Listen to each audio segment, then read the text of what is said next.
Sábado, um dia especial.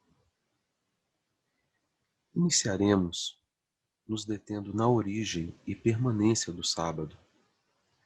Podemos observar, segundo o relato de Gênesis, capítulo 2, versículo 1 ao 3, a seguinte declaração: Assim, pois, foram acabados os céus e a terra, e todo o seu exército.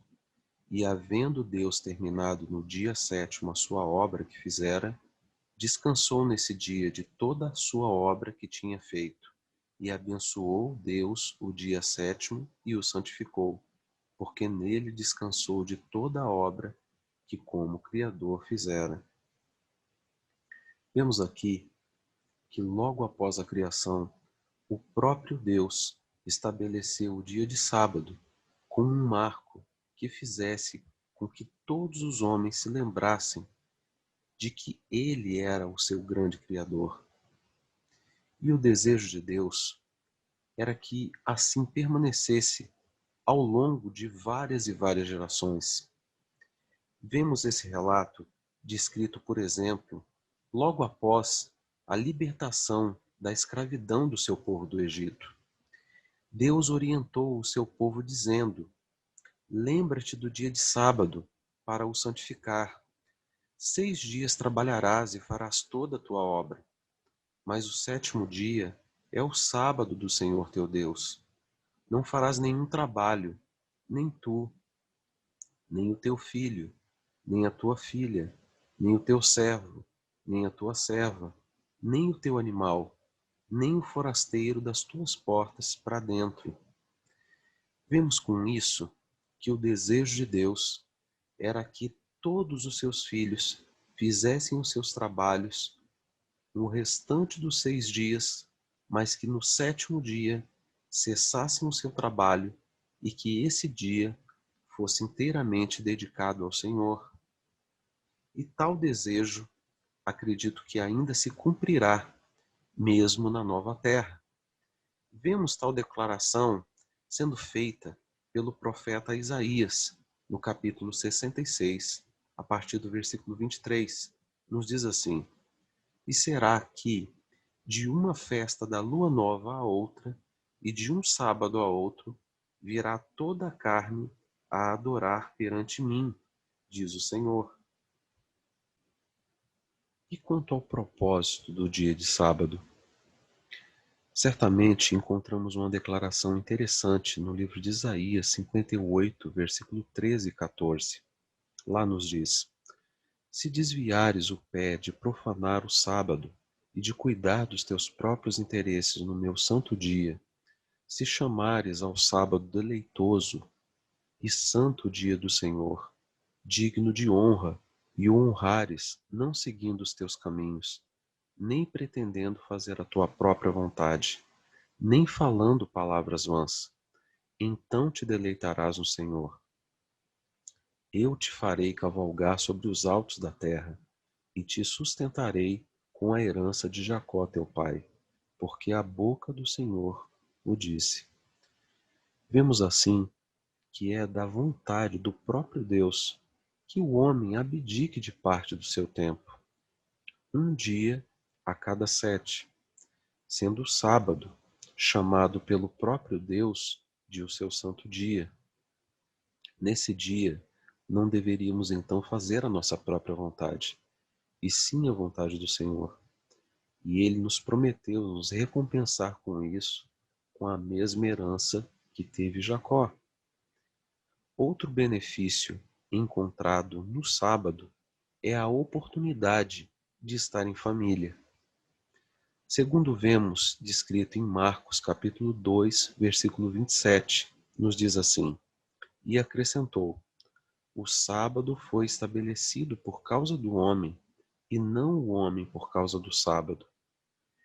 Sendo assim, o tempo do sábado também pode ser passado junto à família, quem sabe próximo à natureza, melhorando o relacionamento com os familiares e talvez, quem sabe, ensinando aos pequenos a respeito do Deus Criador. Outro benefício que encontramos no sábado é a oportunidade para nos reunirmos para adorar a Deus, seja isso em pequenos grupos ou em grandes igrejas. Fazendo assim, estaremos seguindo o exemplo do próprio Cristo, segundo vemos descrito no livro de Lucas, capítulo 4, versículo 16. Lá nos diz: indo para Nazaré, onde fora criado, entrou num sábado, na sinagoga, segundo seu costume, e levantou-se para ler.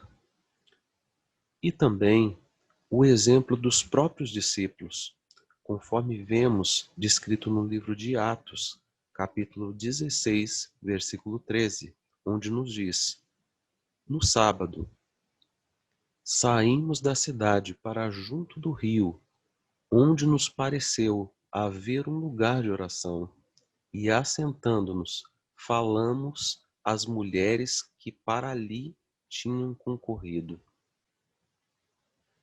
Neste terceiro ponto, daremos foco ao início e fim do dia de sábado. Para isso, estaremos analisando a contagem do tempo, tanto da contagem humana atual, onde o dia inicia-se às 0 horas e termina às 24 horas, quanto também da contagem bíblica, onde o dia inicia-se a partir de um pôr do sol e termina diante do pôr do sol seguinte. Estaremos analisando os dias da criação.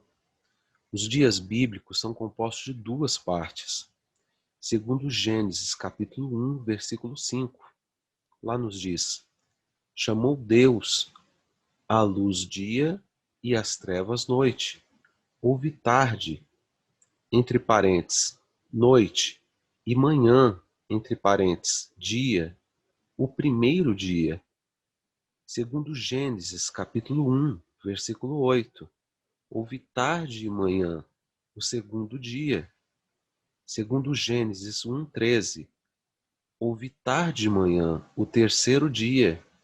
Segundo Gênesis 1:19, houve tarde e manhã, o quarto dia. Segundo Gênesis 1:23, houve tarde e manhã, o quinto dia. E finalmente Gênesis 1:31, onde nos diz: houve tarde e manhã, o sexto dia. Ou seja, os dias se iniciam no pôr do sol, com a chegada da noite, parte escura do dia, e terminam quando finda a manhã seguinte, parte clara do dia. Ainda falando sobre a duração do dia de sábado, podemos ver o relato descrito em Levítico 23:32, onde nos diz: sábado de descanso solene vos será. De uma tarde a outra tarde celebrareis o vosso sábado. E conforme também vimos em Lucas 23:56, falando sobre o exemplo das mulheres que seguiram a Jesus. E no sábado descansaram, segundo o mandamento. Sendo assim, vemos o pedido direto de Deus para mim e para você, com relação a esse dia tão especial, descrito em Ezequiel 20, versículo 20. Santificai os meus sábados, pois servirão de sinal entre mim e vós, para que saibais que eu sou o Senhor vosso Deus. Fique conosco e até o nosso próximo estudo.